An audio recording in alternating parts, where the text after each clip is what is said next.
ubwiza bw'Imana bukubwira special. nimba ubyizera uvuga uti amina.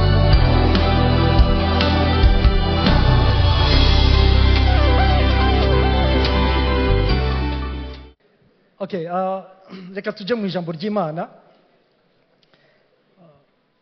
Ijambo tuza gusangira uno munsi dufatiye kuri iri jambo Imana yaduhaye muri uyu mwaka rivuga ku ntsinzi. Kandi iminsi yose nibaza yuko yo tuvuze ku ntsinzi turatahura yuko haba hariho intambara, siko?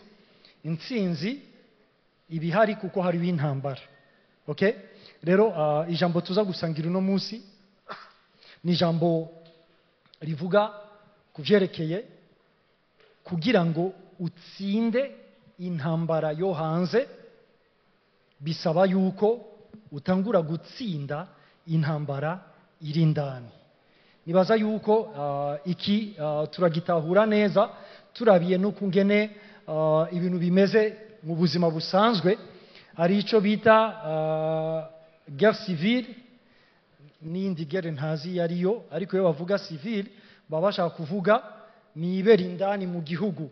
Kandi igihe hariho intambara ibera hagati mu gihugu biragoye yuko intambara ivuye hanze yoshobora kuneshwa mu gihe hariho intambara iri hagati mu gihugu. Niyo mpamvu bisaba yuko habanza gutorerwa ikibazo cy'indani kugira ngo ivyo bize gutuma n'ikibazo cyo hanze kiza gutorerwa inyishu. Rero iri ni ryo jambo tuza gusangira kugira ngo ushobore gutsinda intambara zo hanze bisaba yuko utsinda intambara z'indani. Okay? Kubera yuko hari n'igihe umenga umuntu yatsinze intambara zo hanze ariko mu gihe ataratsinda cyangwa mu gihe yatsinzwe n'intambara z'indani, za ntambara zo hanze yatsinze cyangwa ya ntsinzi yo hanze yashoboye gushikako irashobora kuza igasamburwa no kuneshwa kuri ndani. Imana dufashe cyane. Amen. Niyo mpamvu biri ngombwa yuko kugira ngo umuntu ashobore gutsinda intambara zo hanze atangura kurwana ngo atsinde intambara z'indani kandi abe muri yo ntsinzi y'indani. Yesu ashimwe cyane. Amen. Rero tuvuga ku byerekeye intambara duhamagariwe kubanza kunesha arizo ntambara z'indani, turashobora kuzivuga mu buryo bwiyaguye cyane, ariko uno munsi ndaza kuvuga ku gice kimwe cy'intambara z'indani duhamagariwe kunesha, kandi icyo gice ndaza kukivuga dufatiye rero kuri aya majambo ari muri iki gitabo cy'abacamanza igice cya 11 umurongo wa mbere tugeze ku murongo wa 11. Abacamanza igice cya 11 duhereye ku murongo wa mbere tugeze ku murongo wa 11. Maze hari Yefuta w'Umugileyadi kandi yari umuhizi w'inkomezi, yari yavutse kuri Maraya yamuvyaweko na Gileyadi.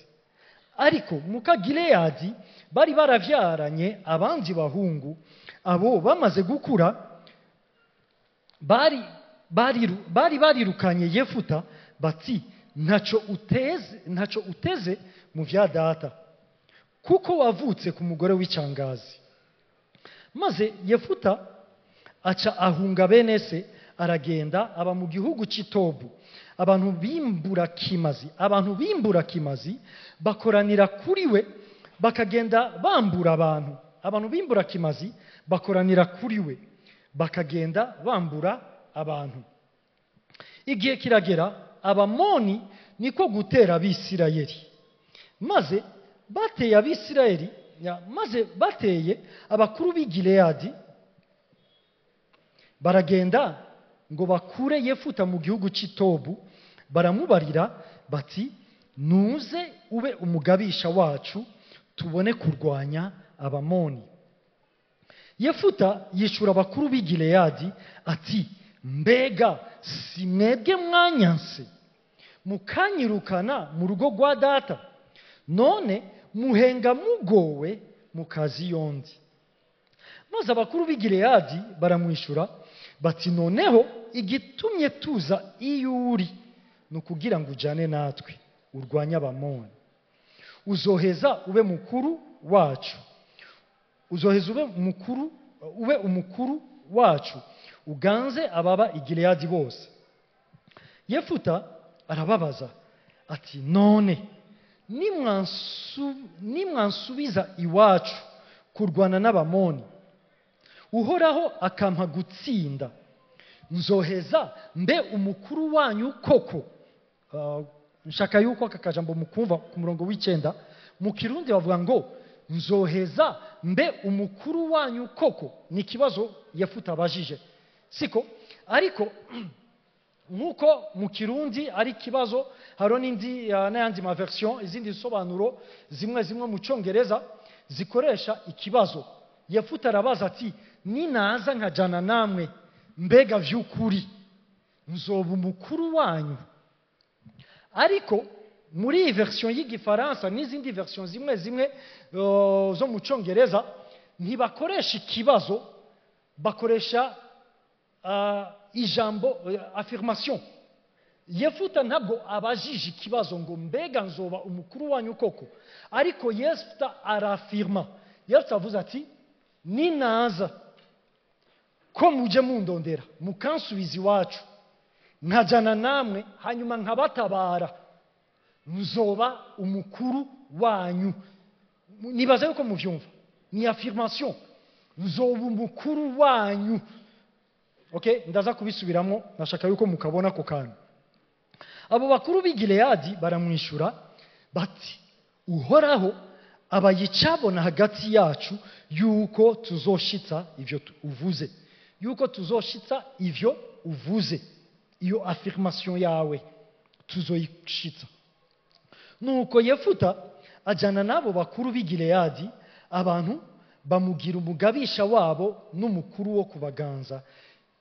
Yefuta asubira muri ya majambo yiwe yose imbere y'Uhoraho i Misipa. Yefuta asubira muri ya majambo yiwe yose imbere y'Uhoraho i Misipa.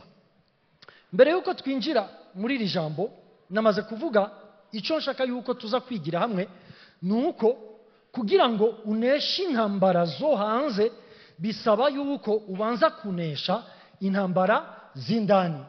Yewe Yefuta we, mbere yuko unesha Abamidiyani, hari izindi ntambara zikwiye kubanza kuneshwa. Izo ntambara utazitwararitse hakiri kare birashobora kuzokugora ejo igihe uzoba uri kurahangana n'Abamidiyani. Iki kintu nshaka yuko mucyumva kuko kiraza kugaruka. Ilfo yuko Yefuta abanza kunesha intambara ziri indani mbere yuko nesha intambara ziri hanze. Okay, iki nico nshaka yuko tuza kurabira hamwe. Reka ndabahe context y'iki kigwa cyacu. Okay? Icyambere nshaka yuko mumenya nuko muri iki gitabo c'abacamanza ni igitabo gikurikira Yosuwa, mu gihe Abisirayeli bari baramaze kwinjira mu masezerano Imana yari yarasezeraniye basekuruza babo. Igihe Imana yari yabwiye Aburahamu, Isaka, Yakobo ico izoshitsa ku ruvyaro rwabo yuko izobaha igihugu bakacegukira, bakabaho neza, bakabaho bafise vyose bibakwiye. Nico iki gihe aba bantu babayemo bari mu isezerano Imana yari yabasezeraniye. Ariko ikintu gikomeye cyabaye nuko uri kuraraba nyuma ya Yosuwa, ivyaje kuba nuko aba bantu batanguye gukura imitsima yabo kuhoraho, bagatangura kubaho uko bo babigomba, uko bo bashaka, uko bo bavyumva. Bagatangura guplanifya ubuzima bwabo, baburongora bivanye nuko bo bavyiyumvira, batahaye agaciro icyo Imana yiyumvira kubibaraba. Kandi ikindi nuko aba bantu ugiye kuraba mu kungene bahisemo kubaho bagashira Imana ku ruhande, nuko barabaga ayandi mahanga bakikuje ukungene abayeho, maze bagatangura kurondera kubaho nk'uko ayo mahanga abayeho. Ivyo babigira uburyo bwabo bwo kubaho, ubuzima bwabo, style de vie. Ibi ngibi biza kubagira kwingaruka. Ariko ikintu ushaka yuko tubona nuko ugiye kuraba ibiriko biraba mw'isi uno munsi bifitanye isano n'ukungene basokuruza bacu bahisemo kubaho bahaye Imana umugongo, badahaye agaciro Imana mu buzima bwabo, barondera bonyene kubaho, baganza ubuzima bwabo babutwara uko bagomba, babayeho uko bo biyumvira, batitwararitse Imana mu buzima bwabo. Niyo mpamvu uzosanga muri Geneze itangura igice cya 3 uzobona igihe Satani yageragezaga Adamu na Eva, yababwiye ati umviriza, nimwarya kuri iki camwa ca kindi Imana yari yababwiye ngo ntimuryeko, muzomera nk'Imana. Munyumve neza, ntabwo Satani yariko arababwira ngo vous serez pareil à Dieu qui vous a créé, ntabwo muzoba mungana n'Imana yabaremye. Sico Satani ariko arababwira ngaha. Satani ariko arababwira ati muzoba Imana mwebwe, vous contrôlerez mwebwe mwenyene ubuzima bwanyu, mububesheho uko mugomba, mukora ibintu mwidesidira ubuzima mushaka kubaho, mutiyumviriye kuri ya Mana yabarema. Icyo nico cyari cyumviro yabahaye. Rero niko guhitamwo, voilà que yuko guhitamwo kw'abasokuruza bacu kwatugize kwingaruka, kubera yuko kugeza uno munsi ivyo ngivyo biriko biratudetruiza, kuko gukura imitima yacu ku Mana tugashaka kubaho uko toge tugomba, amadecision yacu imisi yose azokwa amafisi ingaruka itari nziza. Ubwa mbere ku buzima bwacu icya kabiri no ku buzima bw'abandi bantu. Iki kintu tucumve neza, okay? Rero uku kuntu niko abantu bari babayeho. Muri uku kuntu bari babayeho havugwa umugabo yitwa Gilead. Gilead avugwa n'umwe mu bana ba Manase. Manase n'umwe mu muryango wa Isirayeli. Hanyuma abana biwe harimo Gilead, baraba prince, barabaganwa, barabantu babatware mu muryango wa Manase. Rero uyu mugabo Gilead avugwa ngaha yari umuntu akomeye mu muryango wa Manase. Muca mwumva yuko umurongozi muri famiye, umurongozi mu muryango, muri uwo muryango wose wa Manase, atanguye gufata amadecision atariyo. Decision tubona yafashe nuko uyu mugabo yari afise umugore kandi yari afise abana, ariko kuko bamaze gukura imitima yabo ku Mana, voilà que uyu mugabo agiye kurondera abandi bagore hanze. Muriko murabibona, agiye kurondera abandi bagore hanze. Uko Imana izodushoboza tuzobandanya twiga kuri iki cigwa cyangwa kuri iyi text, kuko hari ibindi bintu Imana idushoboje tuzoganirako. Ariko kandi kimwe mu byo abahinga banonosora cyangwa basesangura ivya Bibiliya bavuga yuko uyu mugore nyina wa Yefuta atari umwisirayeli, yari umunyakananikazi. Mu buryo kuko bakuye imitima yabo ku Mana, voilà que Gilead yarenze no kwitegeko Imana yari yaramubwiye yuko badakwiye kwifatanya n'ayandi mahanga. Ariko Gilead aja ku wundi mugore w'umunyamahanga ku Bisirayeli, w'abandi bantu badafitanye isezerano n'Imana, abariwe atangura kugira nawe imigenderanire. Niko kuvuka kwa Yefuta. Rero shaka yuko mubona kugeza ngaha yuko Yefuta nta kibazo afise. Yefuta ni umuinnocent, kuko nta muntu n'umwe yigera hitamwo uko avuka. Abavuka bose twese twabonye tuvutse, nta n'umwe yabihisemwo. Ico cyo turacemeranya twese, siko?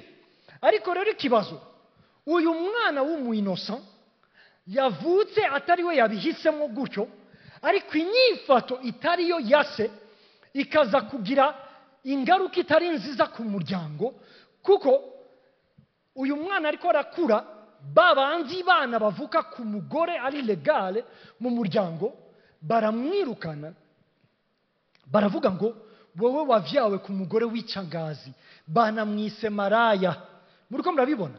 Reka ndabereka ukungene iki ari kibazo kimwe mu bibazo bikomeye cyane mu kibano, aho uza kubona ibi twabibonye, ugasanga umugabo yavyaye umwana hanze, hama mu gihe runaka wa muryango wiwe cyangwa abana banyamugabo bagatangura gufata nabi wa mwana nyamugabo cyangwa papa wabo yazanye muhira, bamufata nabi, bamuhoye iki? Ngo mama wawe niwe yateje ibibazo mama wacu. Yewe hari ibintu abagabo bakora, ya mvugo ipfuye y'ikirundi ngo umugabo nurya utwiwe akarya n'utw'abandi. Ariko kandi umenye yuko ivyo uri kurakora biriko bironona ubuzima bw'umuntu runaka, kandi uko mama w'aba bahungu yasufraga kubera inyifato ya Gilead, aba bana nabo barasufra kubera ukungene mama wabo ariko arasufra. Murabe aho bivuye ku kungene aba bantu batanguye bashira Imana ku ruhande. Uko gushira Imana ku ruhande, ubuzima bwabo butanguye kudetwiza ubuzima bw'abandi. Ariko kandi murabe ukungene uyu mwana avutse w'umwinosa, babandi bakomerekejwe na vya bindi vyakozwe na papa wabo, baramuhindukiriye, batanguye kumumaltraita, batanguye kumufata nabi, batanguye kumugirira nabi, kandi atari we yabikoze, atari nawe yabihisemo. Muriko murabibona? Uriko urasoma ku murongo wa 3, urabona iki kintu ngo Yefuta ava ngaho aja mu gahinga aho yagiye, abaje bamwegera bari abantu bimbura kimazi. Iki kintu mucumve neza. Kubera iki abantu Yefuta yiyegereje barimbura kimazi? Nuko Yefuta yakuza azi yuko ari imbura kimazi. Yefuta yakuza azi yuko ari imbura kimazi bivuye hehe? Ucubona ukungene Yefuta yabayeho, aho mukase, aho abana bavukana bariko baramubwira amajambo, wa gipfuwe, wambura kimazi we, nta n'inkono y'itabu uzovamwo, nta curico, nta gaciro ufise, urubusa muri uyu muryango. Muca mwumva amajambo yabwibwa, niyo yizeye. Ivyo yizeye nivyo vyacitse ubuzima bwiwe. Mu gihe agiye hanze, nta kindi aza kurondera keretse abantu basa nuko we azi yuko ameze. Ariko mwibuke uyu mwana n'umuprince. Mwibuke mbere yuko bavuga ibi bintu byose, uyu mwana avugwa nk'umuhizi w'umunyenkomezi. Ariko ivyo we ntabwo avyibonako, ntabwo yibona nk'umuprince, na nubwo yibona nk'umuhizi, we yibona nk'imbura kimazi. Niyo mpamvu iki ni ikintu kigoye mu buzima. Yewe nimba ari ikintu kimwe nabonye kigoye abantu, ni ugukontrola amajambo bavuga. Gukontrola amajambo abantu bavuga, iki ni ikintu kigoye. kandi nimba hari n'ico wosengera, Imana igufashe kudapfa kuvuga ijambo iryo ari ryo ryose. Niyo mpamvu ijambo ry'Imana rivuga ngo ntihaze have mu kanwa kanyu ijambo ribi iryo ari ryo ryose, ahubwo mu majambo muzoba muvuga azaba arunzemo umunyu, ashobora kugira ico amariye abayumva. Kuko amajambo aradetwiza, ubishaka utabishaka, ubikora mu buryo buri volontaire, uvuze ijambo ribi ushaka gukomeretsa umuntu, cyangwa n'igihe uvuze ijambo ribi ariko utagamije kugirira nabo umuntu, iryo wavuze iyo rimaze kurenga kanwa, ndakubwije ukuri, ni inkota igiye kudetwiza igihe iryo jambo riri negative. Yefuta ubuzima bwiwe busa nico yizeye. Ico yizeye gifitanye isano n'ivyamubayeko, gifitanye isano n'amajambo yavuzwe ku buzima bwiwe. Reka ndabereke mu gitabo cya mbere cya Samweli cyangwa igitabo cya mbere cyanditswe na Samweli mu gice cy'icenda havugwa inkuru ya Dawidi amaze gushinga ubwami bwiwe ari Yerusalemu atangura kwiyumvira aravuga ati umviriza hoba hakiriho umuntu wo mu muryango wa Sawuli kugira ngo ndamugirire neza kubwa Yonatani ntabwo ndi bubyinjira mu ibyo hanyuma yari umukozi wa Sawuli baramuzana aravuga ati ngo egome hari wakana kagihari ako kana kaba ahantu bita Ilodebari ako kana karamugaye uyu mugabo arasurinya karamugaye kuko hari itegeko ry'umwami ryabuzaga ibimuga rikabuza impumyi rikabuza abantu bagendana ubumuga kuzo kwigera barenguka imbere y'umwami kubw'ibintu ibintu byari byakomerekeje Dawidi mu gihe runaka hama ivyo Dawidi ntiyavyitaho aravuga ati umviriza mugende mukandonderere ako nyene kari Lodebari ako nyene kamugaye mukanzanire inkuru iraba uwo mwana niye nuko nyuma yuko sekuru amaze gupfa uwarakwiye kuba umwami yari se wiwe Yonatani ariko igihe sekuru yapfa Yonatani nawe yapfiriye hamwe na se umunsi umwe byabereye rimwe alors mu mateka no mu Burundi niko biri niko twavyize mu mashuri ntimubimbaze kuko igihe c'abamisiyo narindi ariko niko twavyize nuko igihe Samurago w'ingoma yabaga kiri mutoya ba oncle biwe nibo bamufashaga gutwara kugeza igihe uyu muntu ashitse mu gihe cyo gufata ama decision bagaca bamusubiza ubutware akaba ari we atangura kugira gute gutwara nibaza yuko ivyo namwege mwaravyize abataravyiga muzovyiga canke nimba mwarabihushije mubimenyere niko biri alors uwaje kuba umwami mu nyuma Sawuli na Yonatani baje gupfa nuwundi yitwa Ishibosheti murumuna wa Yonatani yabaye umwami imyaka 2 umuneve wiwe ari we yararisanse kuba umwami nyuma ya Yonatani ari Lodebari ntiyigeze amwitwararika 2 ans uri umwami ariko umwana wa mukuru wawe ukamwibagira yamwibagiwe kubera iki aka kana nikegera ingoma kazoza kumvyiga nikamara kumvyiga ingoma ubutware bwanje nibuzokomera kuko niko karisanse kuba kami ako kana kaguma kari hariya Ilodebari karasufra ababarizwa Ilodebari imyaka 2 yari ihagije kugira ngo mu mutwe wa Mefibosheti hajemo yuko wewe nta curico mwibuke uyo mwana yari umuprince wewe urubusa nta curico Bibiliya nabwe tubwira ubundi buzima yabayeho ariko biritwereka uyu mwana Dawidi amurengukishije ageze imbere ya Dawidi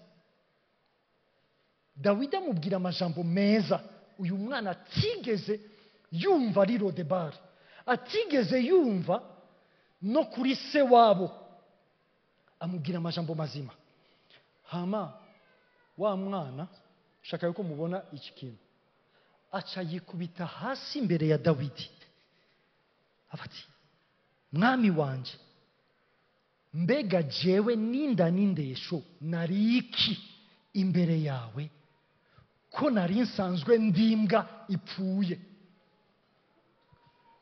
umuganwa umuprince uburyo yabayeho vyamushize mu kibanza cyo kwizera yuko we nimbwa ipfuye rero ntibitangaje kubona Yefuta yumva yuko jewe ndimbura kimazi suis rien ntaco ndico n'abagenzi banje nta kabuza yuko bakwiye kubarimbura kimazi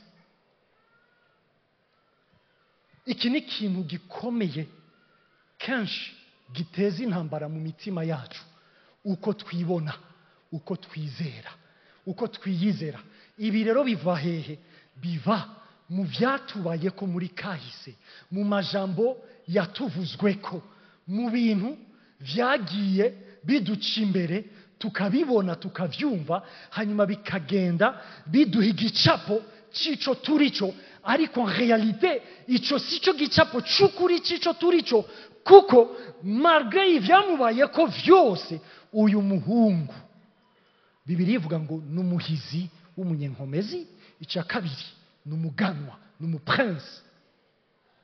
Imana dufashe cyane, amen. Ivyo nivyo yizeye. Hari ikindi kintu, mu gihe Yefuta yarungikwa, mu gihe Yefuta yirukanwa, ugiye kuraba mu murongo w'indwi uraza kubona abatware bandi bo mu gisagara cy'i Gileyadi baraje kuri we, baramubwiye ati umviriza, turashaka yuko uzana natwe. Arababwira ati sha, mwaranyanse. Mu yindi vugo, icyo mwateragiye mu buzima bwanje, mwanyeretse urwanko mwanyanse rwarabaye muri jewe. Uyu mwana yaranswe, bamugiriye ene, bamugiriye urwanko. Kandi ibi ntibyakozwe gusa na mukase, ntibyakozwe gusa n'abademi frere biwe. Ibi byashigikiwe n'abashingantahe bose bo mu gisagara. Mu yindi vugo, igisagara cyose cyahagurukiye rimwe, kuko inzu y'umuganwa iyo yamaze kudesida ikintu, kubera yuko hari abantu bakunda kurya no kunywa, ilfo yuko nemeranya n'icyo umuganwa yavuze kugira ngo ndonke faveri imbere yiwe. Nturajya mu manza z'abaganwa bagiye gusaba cyangwa bagiye gusabwa. Ijambo rimwe nabonye riguma rigarukako ngo murazi yuko kuva kera twama dusabwa.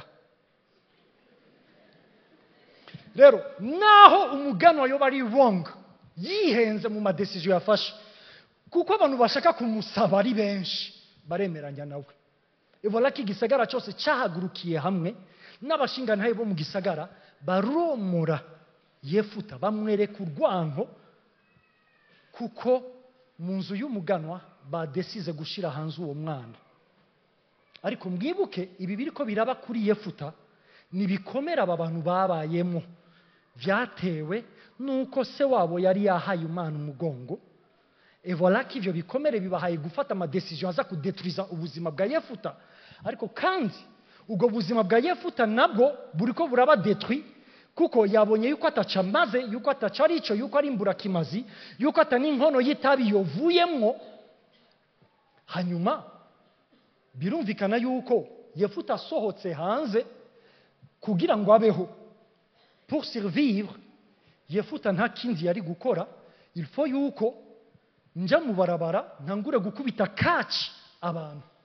Muriko murabona icyo kintu. Yefuta hamwe na zambura kimazi ziwe bagiye hanze mu bandi bantu hariya ku barabara, abantu baba innocent, ataco bapfa bapfanye n'ivyamubayeko, n'ivyabaye mu nzu y'iwabo, atangura kubakubita kaci abambura.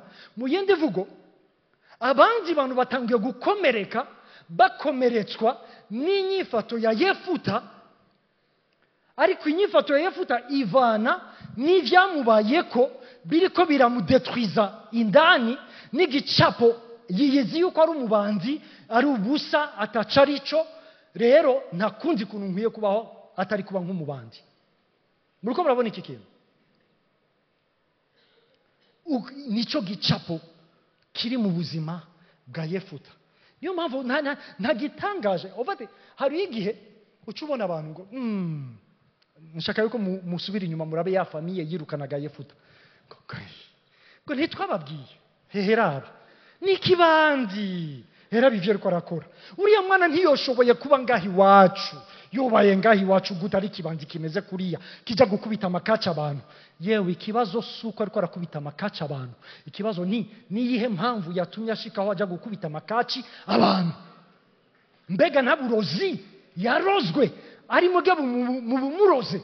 Mbega igicapo cyangwa ivyo ariko arakora ntibivana n'igicapo afise? Mbega ico gicapo afise ntibivana n'ivyo mwebwe mwateragiye mu buzima bwiwe? Yefuta ntiyobaye uwunzi umuntu atandukanye n'igicapo afise ciwe, kandi igicapo afise ciwe kivana n'ivyo yakorewe n'ivyo yabwiwe muri kahise. Kandi iki rero nico gikorwa c'umurwanizi. Nico gikorwa c'umurwanizi kuko arakora mu buryo bwose bushoboka, akoresha abantu bamuhaye akaryo, agakoresha abantu bakomeretse kugira ngo abandanye akomeretsa n'abandi, kuko arazi yuko igihe cyose wamaze gukomereka, igihe cyose wamaze kugira igicapo kitari ico c'icuri co, nta kabuza yuko uzoshitsa neza umugambi wiwe wo kwiba, kwica no gutikiza. Ico ni igikorwa ciwe. Niyo mpamvu agerageza kudetwiza ubuzima kugira ngo ashike aho hantu. Ariko rero ikintu kiryoshe niki, aka kantu namanda akavuga, reka kandi nsubire ndakavuge. Imwe mu butumwa ntakunda kandi bubimbihira, n'ubutumwa buvugwa uno munsi buriko burastimila abantu kuryoherwa, baryohererwa igihe ngo Imana izoba yabagendereye, bazoca imbere y'abantu babagiriye nabi, babavuze nabi, canke abantu babasuzuguye, kugira ngo babereke yuko ubu rero nanje ndafite agaciro, mwambonye. Ngo reka ngo abo bantu bagusuzuguye hari umunsi uzobaca imbere, ubereke yuko nawe rero. Ubu n'ubutumwa kandi reka ndababwiza ukuri, iyo nari kuba ndiko ndabivuga ivyo, amen yari kuba menshi. Urazi impamvu? Nuko nta kabuza yuko hariho abantu babavuze nabi, hariho babasuzuguye, hariho babarenganije, hariho ibintu byababaye ko bikozwe n'abandi bantu kandi bikabababaza mu buryo ujya wumva yuko umunsi naje w'Imana izonkorera akantu bazobibona. Ndankubwo butumwa kuko n'ubutumwa butagaragaza umutima w'Imana.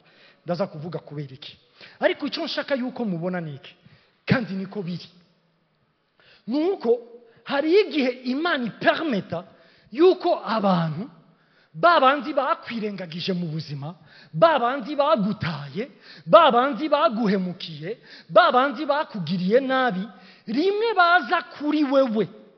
Igihe baje kuri wewe nta kindi Imana iba yiteze yuko babona atari kugira ngo babone kugira neza kw'Imana biciye mu cyo Imana yakoze mu buzima bwawe.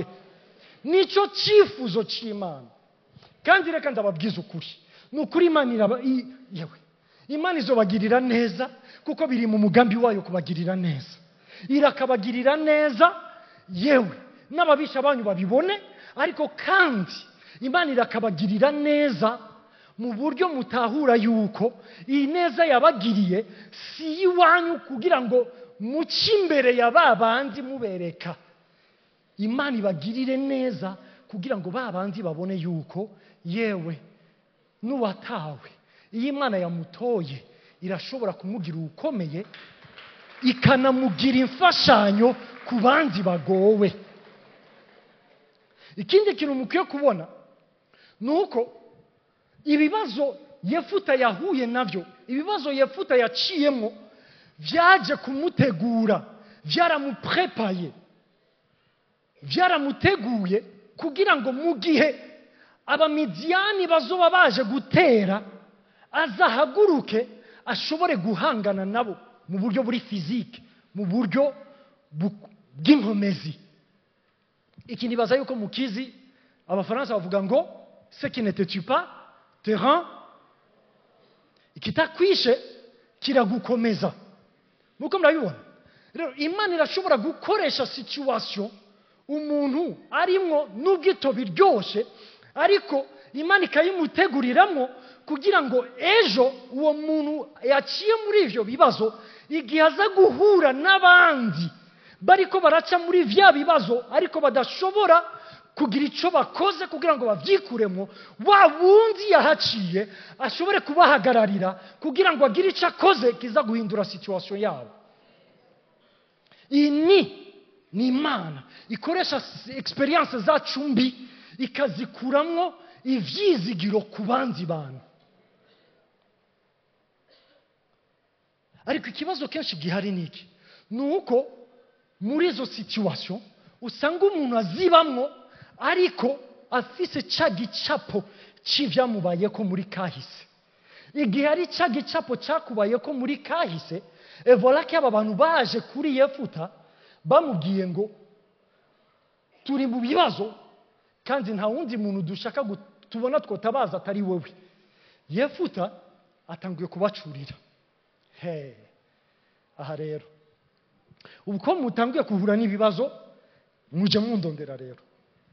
Ubu ko namwe muri ko murakubitika mu buzima, jewe wa wundi mwasuzugura, jewe wa wundi mwomoye, jewe wa wundi mwanka, muje muntumbera. Reka ndababwire, Yefuta yarafitiye urwanko famiye yiwe n'umuryango wose w'Abagileyadi kubera icyo kintu cyabaye. Barabivye mu buzima by'urwanko, alors nta kindi bakwiye kumwitega ko atari urwanko nyene. Kubera iki? Kuko icyo umuntu abivye nico yimbura. Navuze akantu mu gitondo, hari igihe usanga abantu umuryango warareze umwana, ashobora kuba ari wo mu muryango cyangwa ashobora kuba ari uwundi uwo ari we wese, ariko mu nyuma runaka wa mwana yasohotse, kumbure vyagenze neza mu buzima, bagatanga kuvuga ngo nta nubwo akitwibuka, ngo hera nta nubwo ikibazo si nta nubwo akitwibuka, ikibazo ni igihe yari ari wanyu ni igiki mwateragiye mu buzima bwiwe. Mbega mwarateragiye muri we urukundo kugira ngo mu gihe nk'icyo muze kumwimbura k'urukundo. Umviriza, icyo utateragiye mu buzima bw'undi muntu ntukimwitegeko. Ego mendazi yuko ari abana b'ibirara nyene, wewe nubwo woba waramweretse urukundo urwo rwo rwose, we agahitamo kubikirara, abo barahari. Ariko kandi ugiye kuraba la majorité, nuko aho babaye batigeze berekwa urukundo mu buryo igihe rero mwari muzi yuko muza kumwimbura k'urukundo mukarumuburamwo, kuko ntago mwigeze muteragira mu buzima bwiwe. Bamwe bavuga ati naze yicare ngaha arye anywe, bagaca bongera ko n'akazu kasubumwe turamwemereye kuzoja kajamwo, nta kindi. Ntibiyumvire mbega uwo mwana ibindi bijanye n'ubuzima bwiwe. Ibindi bijanye n'ubuzima bwiwe ntabwo ndiko ndavuga amafaranga y'ishuri, ntabwo ndiko ndavuga kwambara n'ibiki, ahubwo kumenya umutima wumeze gute, mbega merewe gute, mbega yumva aryohewe, mbega yumva ari mu muryango. Ivyo navyo bitwararika, kandi nimba atavyo witwararika, alors ntuzuvyitege kuri we yuko azo gufata nk'umuvyeyi, kuko igihe yari ari wawe yari nk'umupangayi. Imana dufashe cyane. Ico nyene wabivye mu buzima bw'umuntu nico wimbura. Ico babivye mu buzima bwa Yefuta ni urwanko, voilà que na Yefuta bafitiye urwanko. Ariko rero kubera yuko abantu tuzi kumanipula, il faut yuko turondera akantu dukorako kugira ngo dushobore kumanaginga ibintu. Bambwa turazi Yefuta, ni waza ukadukurikira, uzocuba umukuru wacu. Bakoze ku nkovu yiwe. Mwibuke uyu mwana n'umuganwa, ariko yambuwe iteka ry'ubuganwa, agizwe ubusa. Hanyuma baciye bamubwira ati niwaza uzoba umutware wacu. Ega chaka indi nyene nashakaga, mwarangiza ubusa. Niyo nababwiye ya verse 9 yababwiye ngo umviriza rero, naza kubatabara, naza kwentervena mu buzima bwanyu, nkagira inco nkoze mu kubafasha muri iyi situation ikomeye murimo, mumenye yuko nzoca mba umutware. Sachez-le, mubimenye, kuko mutabishaka sinza. Uko rero niko abantu tumeze. Abanyarwanda bayamaze ngo umutindi nta kindi arota atari icyo ababaye. Bamwatse kuba umwana w'umutware w'umuganwa, bamugira ubusa. Cette fois-ci cya kibandi kiriko kirareklama superiorité ku bandi. Ibi rero nivyo usanga abantu bariko barapfa, bariko baragwanira. Yewe isi yononekaye kuko twese dushaka kuba bakuru, ariko ugiye kuraba kubera iki dushaka kuba bakuru, nuko intérieurement tuzi yuko turi ubusa, ntacyo turico. Rero kuko nzi muri position yo kugira icyo ndagukoreye, emera ndakubere mukuru. Emera. Muravyibuka Yakobo na Esawu. Esawu aje kuri Yakobo ati, petit frère, ndashonje, nagiye gukora ntacyo nungutse, ntacyo nakuyemo. Rero s'il te plaît, wowe wahishije ibiharage, mpa dukeya. Yakobo ati, ushaka ibiharage ndaguha? Ubu nyene rahira yuko jewe ncitse mukuru wawe. Yewe Yakobo we, nubwo avuze yuko uri mukuru, ariko uracari mutoya wiwe, kuko waje inyuma yiwe. Nimba ubukuru atari Imana yabuguhaye, nimba muri wewe utumva yuko uri mukuru, yewe nubwo uzoba wicaye ku ntebe y'ubukuru, uzokwama iminsi yose urwana n'abantu, kuko wiyumvira yuko abo bantu bagira bagukure kuri bwa bukuru bwawe. Ikibazo ni iki? Nuko kwicara ku ntebe y'ubukuru ntibigira umuntu mukuru. Umuntu ni mukuru kuko muri we azi yuko ari mukuru. Yefuta we ntabwo uza kuba la tête kuko uri imbere yacu, nimba mu mutima wawe ukibona nk'ubusa. Bene data, nimba hari icyo hinduka, Imana iduhindurire uburyo twibona. Reka ndababwiza ukuri, nta kintu na kimwe cyo hanze gishobora guhindura uko twebwe twibona. Nta na kimwe.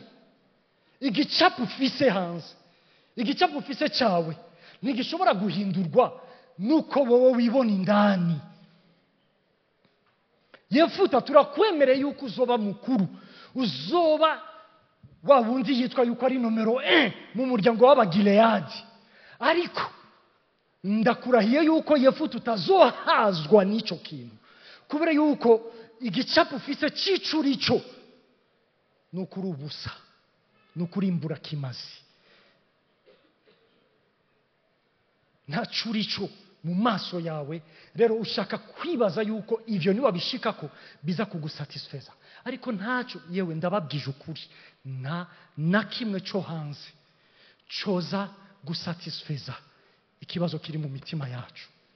Niyo mpamvu umuntu akwiye kubanza kurwana niyo ntambara iri mu mutima wiwe, kugira ngo igicapo cicari ico gihinduke, maze icyo aza gukora agikore out of self image iri right, abivuye mu gicapo cico arico azi neza yuko nico gicapo cyo. Nawe kuko nubwo Yefuta yemeye kuja kubatabara, impamvu yiwe yo kuja kubatabara no kugira ngo aboneke yuko ari mukuru kuri bo. Naje ubu muzoja muza muvuga ati, mbega mwaramutse nyakubahwa, harya waraye neza? Naje nivyo nshaka. Naje ndonge ingemu. Abantu baje kunsaba, bakaza kunsaba kandi banzanyije.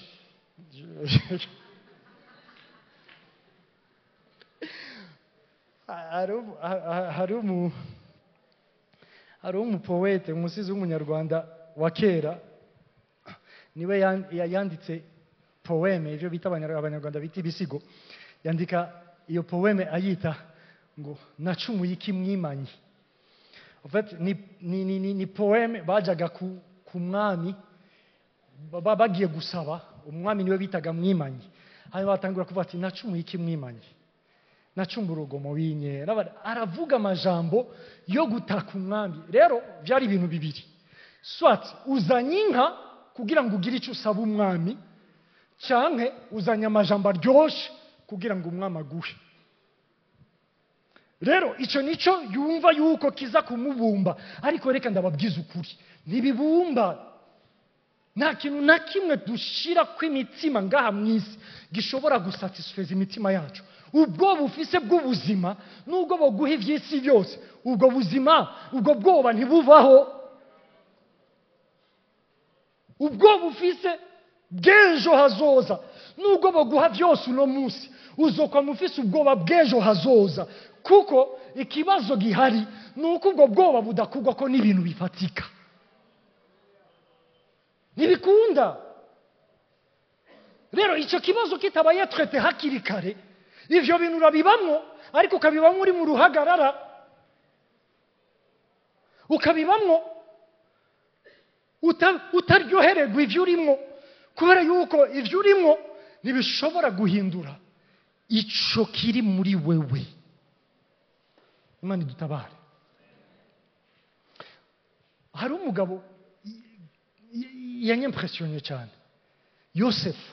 Ivyabaye kuri Yosefu ni kimwe n'ivyabaye kuri Yefuta. Yosefu yirukanywe na bene se bashaka kumwica nk'uko vyabaye kuri Yefuta. Yosefu yarirukanywe. Yosefu yarabaye esclave mu nzu y'abandi bantu mu kindi gihugu. Yosefu yaravuye mu kuba esclave ajya mu rwego rwo guserva, ariko ava muri urwo rwego ajya kuba prisonnier, arafungwa. Yewe abahinga bavuga ngo yabimazemo imyaka 13. Yagiyeyo afise 17 ans, yabivuyemo afise 30 ans. Izo souffrance zose zabaye kuri Yosefu.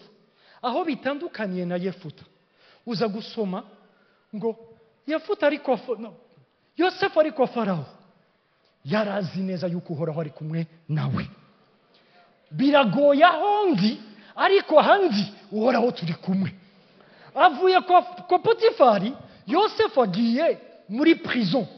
Aho nyene muri prison Yosefu ari ati aho biranagoye cyane kurusha hahandi narindi, ariko naha bigoye cyane Uhoraho turi kumwe. Iwacu barangurishije nk'umuja, ariko jewe ico ndico kitandukanye n'ubuja. Niyo mpamvu igihe nari ndi mu nzu kwa Potifari serva nk'umuja, naservye nk'umuntu w'umunoble. Mu buryo vyaragaragaraga yuko ça ce n'est pas un esclave ordinaire. Ari mu nzu y'imbohe, ntiyifashe nk'imbohe zindi, kuko Uhoraho ari kumwe nawe. Egome ndi imbohe, situation extérieure ndi mfungwa, ariko intérieurement ndazi yuko ndi umunoble, ndi umuntu w'agaciro, ndi umuganwa.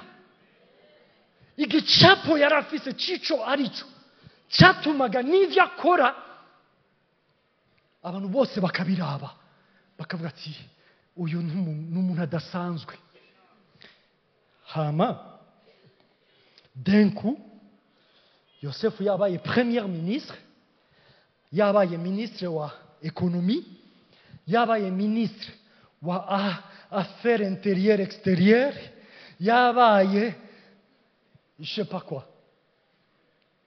Babandi bamugirira nabi baraje biprince imbere yiwe, baramupfukamiye, bafise ubwoba yuko aza kubasubiriza mu nkoko ivyo bamukoreye. Bafise ubwoba yuko aza kubasubiriza mu nkoko ivyo bamukoreye. Itandukaniro riri hagati ya Yefuta na Yosefu nuko Yefuta yakuze afise igicapo yahawe akiri muto mu nzu kwa se. Uyu nawe cya gicapo nyene cyuko ari umuntu de valeur, yambikwa impuzu yerekana yuko ari uw'agaciro, nubwo bayimwambuye extérieurement, ariko iyo mpuzu iracapye mu mutima wiwe, ndi uw'agaciro. Evola ke bageze ahantu biteze kugirirwa nabi nk'uko bamugiriye nabi. Agati why ndabagirire nabi kubera iki? Ndabagirire nabi kubera iki? Ko ivyo mwibazaga yuko mushaka kungiriramwo nabi imana yanjye yarabikoresheje kugira ngo umunsi nk'uyu munyumve neza. Ndazi yuko mukunda gukoma amashi iyo bavuzwe utuntu nk'utu, ariko munyumve neza. Imana yarabikoresheje apana kugira ngo umunsi nk'uyu muke muza mwikubita imbere yanjye. Siko yavuze. Ntabwo yavuze ngo Imana yarabikoresheje bya bindi bibi mwashatse kungirira kugira ngo umunsi nk'uyu jewe nci imbere yanyu ndabarabe nabati mwambonye. Sivyo. Imana yahinduye umugambi mubi mwari mufise ku buzima bwanje kugira ngo umunsi nk'uyu igihe muzuba muri mu kibazo, kuko najewe naciye muri ico kibazo, ndazi ukungene ibibazo bibabaza, ndazi gusonza uko bibabaza, ndazi kwambugwa iteka uko bibabaza, ndazi ivyo muriko muracamwo, ndabitahura neza. Rero Imana yahinduye inabi mwashatse kungirira kugira ngo umunsi nk'uyu mwebwe muronke gutabarwa n'Imana. Yosefu, birakora neza mu mutwe wawe? Abantu bashatse kukwica, kwanza muri bo wari wamaze no gupfa kuko bari bamaze kukwica, nuko utashatse gupfa gusa, ariko gupfa wari wapfuye kuri bo. Abo bantu niba ushaka kugira neza, niyumviriza rero, afere si yanje nabo. Iyo ni intambara yo hanze. Ikibazo kiri ndani muri jewe, kuko nanesheje intambara y'indani. Nakabuza yuko babandi bashakaga kunyica baronka ubuzima. Ariko Yefuta siko biri. Nimba mukeneye imfashanyo yanje, ifo yuko muca bugufi imbere yanje, munyunamire, najewe ndabaje ko hejuru nk'umutwe, ndabereke yuko ubu rero Imana dufashe cyane. Ariko ikintu kiryoshe ari naco nza kurangiriza ko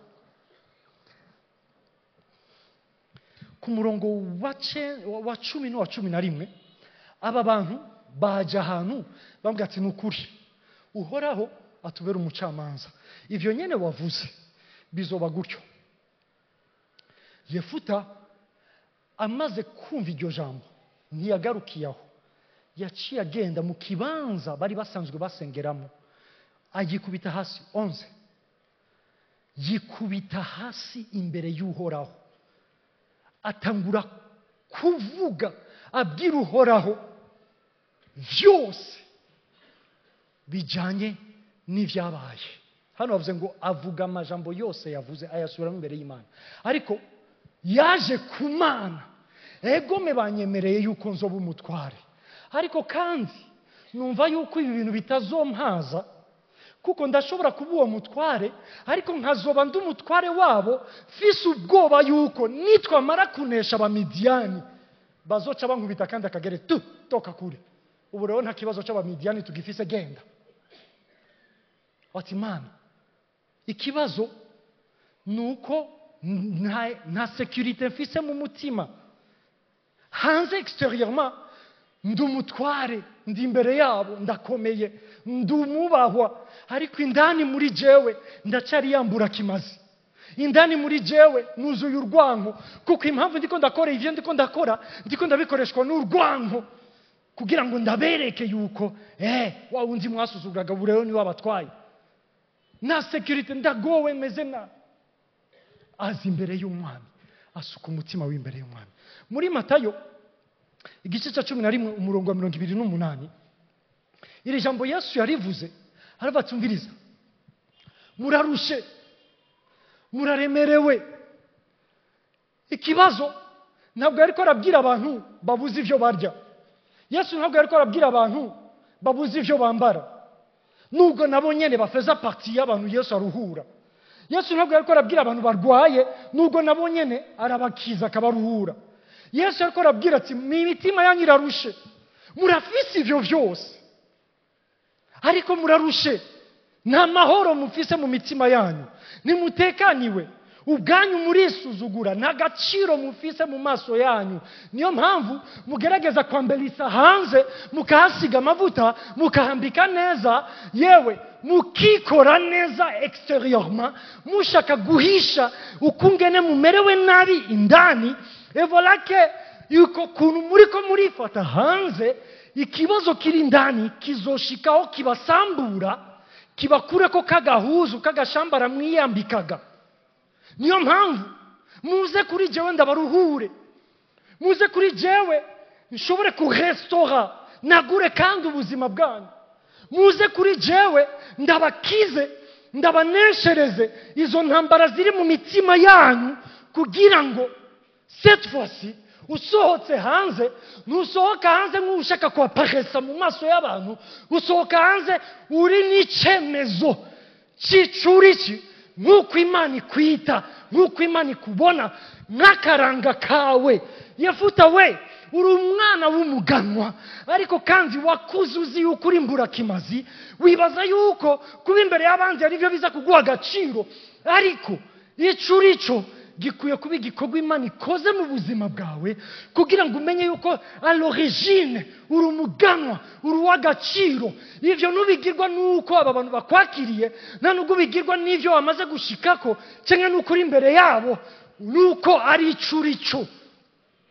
Yefuta ati Mana, udatabaye ngaha ndahwereye, ndapfuye kuko extérieurement ndukomeye, ariko intérieurement ndahwereye, ndapfuye, ndaremerewe, nuzuye urwango, nuzuye ishari, nuzuye ubwibone, nuzuye ivyo nkora ndabikoreshwa n'icyo nshaka gukura mu bantu, ndahwereye, ndapfuye. Mana tabara. Iri jambo ndarikunda muri Psalm, Zaburi ya 51, umurongo mu Gifaransa n'umurongo w'8, mu Kirundi no mu zindi ndimi n'umurongo wa 6. Dawidi yandika uyu murongo, iyi Zaburi, muri uyu murongo avuga ati Mana, wewe urondera ukuri,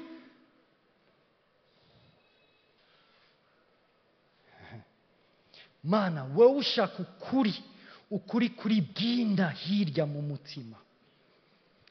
Ushaka ukuri kuri hirya ibwina mu mutima. Iki nico cyabaye kuri Yefuta, ni nabwo buryo buhari bw'uko tunesha intambara ziri bwina indani muri twebwe. Nuko tuza ku Mana, tukavugana n'Imana uko twibona, uko twiyumva, uko tumeze indani.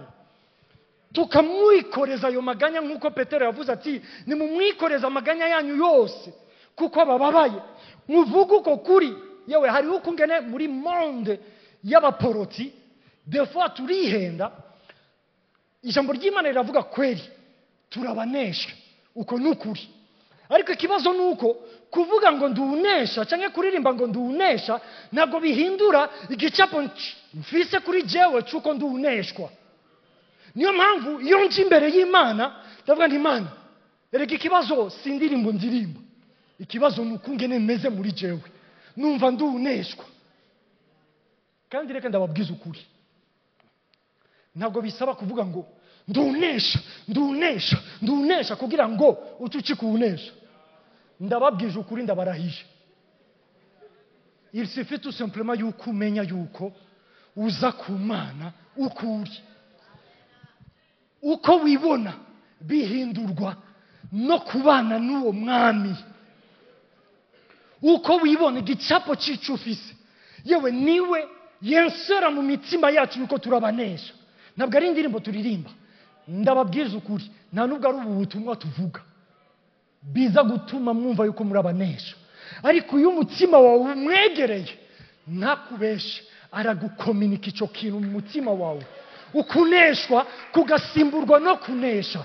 Intsinzi yawe y'indani, nubwo hanze hakigaragara intambara za kunaniye, za zindi bita kananira abahinga, ariko intsinzi muri wowe ikaguha guca muri izo ntambara nk'unesha bidahagaze kuri situation igukikuje, ariko kuko muri wowe ico ni ikintu Imana yateragiye muri wowe. Niyo mpamvu nuwanesheje hanze, ariko ico kintu kitari muri we abibamwe afise uruhagarara, mbega biraza guhinduka ryari ko bigira bipfe? Ni bande bagira bandoge? Ni bande bariko baranca inyuma bavuga amajambo atariyo kugira ngo nkubite kiki? Ni bande? Kuko intsinzi yo hanze idahereye indani, nta kabuza yuko uyibamwo uri muri insécurité.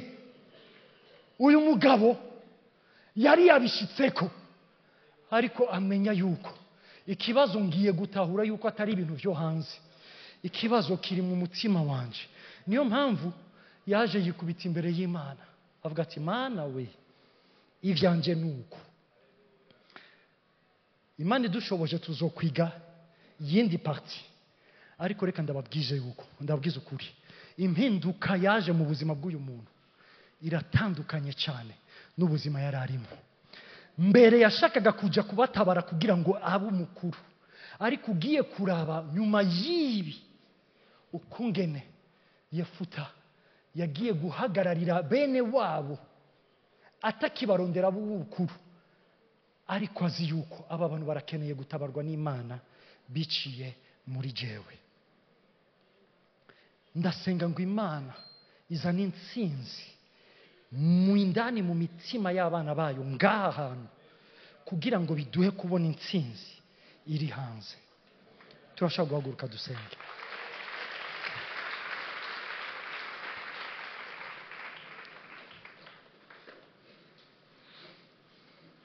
Kimwe mu byo ntavuze mu Baheburayo igice cya 4 umurongo wa 14 kugeza ku wa 16, nuko impamvu icyo kintu Imana icitwararitse nuko Yesu Kristo umuherezi wacu mukuru yaciye mu byo ducamo byose, aratahura uko tumeze. Kuko dutahura, ni nayo mpamvu ashobora no kudutabara. Ndagutumiye muri uyu mwanya ubwo ati, Imana, uyu niwo mutima wanje kuri wewe, uyu niwo mutima wanje kuri wewe. Amen. Ariko ndashaka kugutumira, wereka Imana umutima wawe, ereka Imana uwo mutima, ereka Imana uko wiyumva muri wewe, ereka Imana uko wibona, ereka Imana yewe aha navyo hanze bihari, kuko ivyo hanze biri affecte n'ivy'indani. Imana irakeneye kurestore umutima wawe, kuzana intsinzi bwina muri wewe, hanyuma urabuka ungene ibiri hanze bitangura kimwe cyose kuja mu kibanza cyacu. Ndaguhaye ishimwe Mana, ndagutumye utangure gusenga, tangura gusenga, tangura kuzana umutima wawe ku Mana, tangura kwereka umutima wawe. Yefuta yaratahuye yuko ivyo hanze ntacyo bishobora kugira icyo bishikanyeko, keretse ari igikorwa cyakoretse mu mutima wanje. Yewe tangura gusenga, tangura kwereka Imana umutima wawe. Umutima wawe uri important kubw'intsinzi yawe muri uyu mwaka. Umutima wawe uri important, restauration ku mutima wawe biri important kubw'intsinzi y'Imana ku buzima bwawe. Oreboshintele abakasata kareba. Mwami, naguriye imitima, restaure-moi, restore. Naguriye imitima, naguriye imitima y'aba bahungu, naguriye imitima y'aba bakobwa. Mwami, tangura wera w'Isiraheli kuraba igicapo bifiseko, tangura kuraba Mwami igicapo bibonako Mwami kinyuranye n'ico vy'ukuri barico muri wowe, maze Data wera utangure kubakorako, utangure kubazana mu kibanza cyo kwihishurirwa, cyo kumenya abari bo Mwami, no kumenya yuko atakindi gishobora gusatisfeza imitima yabo keretse igikorwa wowe uri kurakora, nico cyonyine kibashikana ku ntsinzi. Intsinzi Mwami, turagusavye ukora iki gikorwa, ibikomere mu mashengero, ibikomere mu miryango, ibikomere Mwami mu kibano, ibikomere mu gihugu. Ndasenga Mwami kugira ngo uzane gukira, uzane gukira Mwami, uzane gukira mu buzima bw'aba bahungu n'abakobwa bawe, uzane gukira, unagarukana imitima y'abakuvuyeko kuri wowe Mwami, kuko niyo mbarutso y'ibikomere biza mu buzima bwawe no mu miryango yawe. ndabasengeye mwana, ndabasengeye. Raba ukungene imiryango yaratabaguritse, raba ukungene abavyeyi bahemukiye abana, raba ukungene abana bahemukiye abavyeyi, raba ukungene abavukanyi bahemukiraniye, raba ukungene mwami mu kibano abantu bakomerekeranije barahemukiraniye. Reba mwami n'abitwa yuko bari mu nzu yawe, nabone ubuzima bwabo bwarasambutse. Abantu bakibaza yuko ngo ikintu cyo hanze nicyo gishobora kubitorera inyishu, ariko kandi birazwi neza mwana, birazwi neza mwana yuko hatari ubumwe mwami buteranywa n'inyama. Niyo mpamvu ata kintu cyo hanze gishobora kurestora igihe imitima y'abantu ikirwaye, ikimerewe nabi. Ndasenze intsinzi, ndatuye intsinzi mwami mu mitima y'abana bawe, na cyane cyane ndasenga kugira ngo abana bawe bumve yuko bakeneye wowe, bazi imbere yawe nawe ukora igikorwa cyawe muri bo. Nuko mwami wa restaure umutima wa Yefuta, ndatuye restauration mu mitima y'abana bawe bakomeretse bari muri iki kibanza, mu izina ryawe gera Yesu, amen.